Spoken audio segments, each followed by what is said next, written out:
internal energy and internal energy change. This is another very important term used in thermodynamics. Okay, internal energy and internal energy change.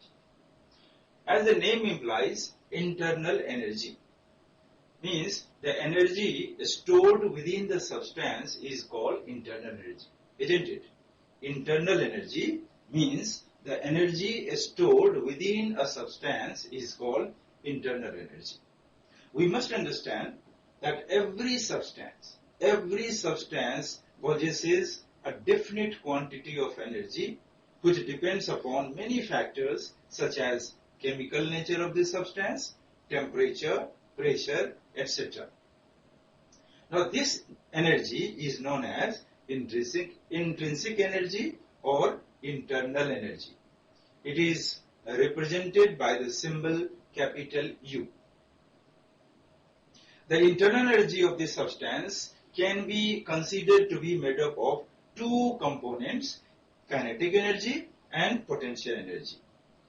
The kinetic energy arises due to motion of its particles, which may include translational energy, rotational energy, vibrational energy, etc. Now suppose we are talking about the oxygen molecule, oxygen gas. So obviously if you are considering the oxygen gas, then the molecules of oxygen, as you know, they travel from one place to another. So there will be some translational energy.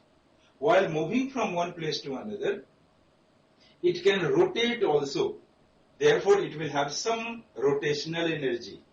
The bond between the two oxygen can vibrate, and therefore it will also have some vibrational energy. So in case of gaseous molecule, the molecules may have rotational energy, vibrational energy, translational energy, etc. The other component is the potential energy. You know, the potential energy arises from different types of interactions. Potential energy may include electronic energy, nuclear energy, bond energy, etc.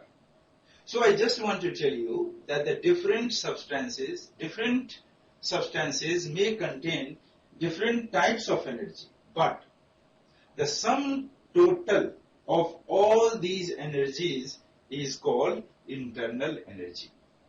A particular substance may have more than one kind of energy, but the total energy stored within the substance is called the internal energy. Is it clear? Now, the different substances may have different amount of internal energy under the same conditions of temperature and pressure.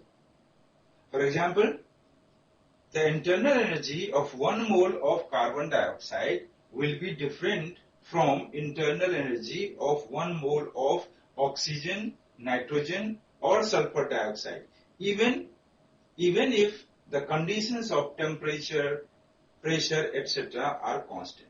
Is it clear? Now let us understand another term, internal energy change. Internal energy change.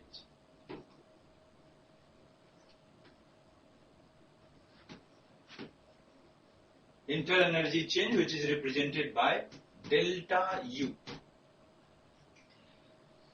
Well, I must tell you that the absolute value of internal energy cannot be calculated because it is simply not possible to accurately measure all the different components such as the rotational energy, translational energy, vibrational energy, nuclear energy, etc. Fortunately, we don't require the absolute value of internal energy. What we require is the change in internal energy. Okay, so we are interested mostly in the change in internal energy which occurs during a chemical reaction. Now, what is this change in internal energy? The change in internal energy of a reaction may be considered as the difference between the internal energy of the two states. Okay. Now suppose UA and UB are the internal energies in two different states A and B respectively. Then the change in internal energy delta U is going to be what? It is UB minus UA. So we are not interested in UB or UA, we are going to find delta U. Now you may ask that if we don't know UB and UA, then how can we calculate delta U? Yes, you are absolutely right.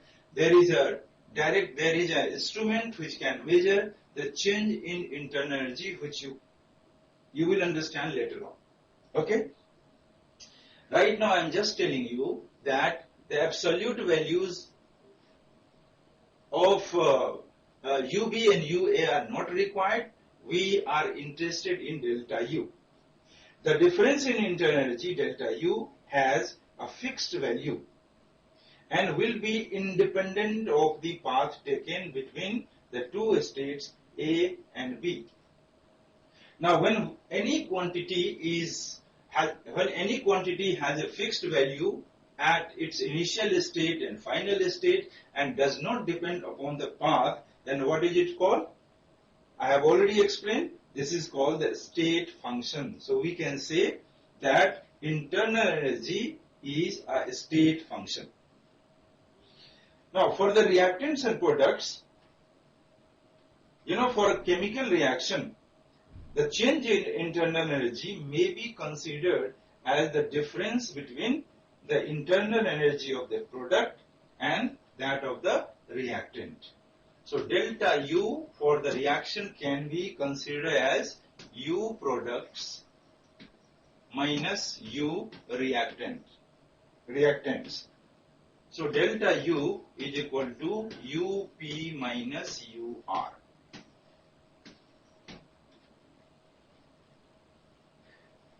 Now, if the internal energy of the product is less than the internal energy of the reactant, then what will happen? Then delta U would be negative. So delta U is equal to UP minus UR is equal to negative when UP is less than UR. Similarly, if the internal energy of the product is more than the internal energy of the reactant, then delta U would be positive. So this delta U is equal to UP minus UR is equal to positive when UP is greater than UR. So it should be very, very clear that delta U can be positive or negative. The internal energy U is a state function. The change in internal energy delta U is also a state function. It means it depends only on the initial and final state and is independent of the path taken. Is it clear? So this is all about internal energy and internal energy change.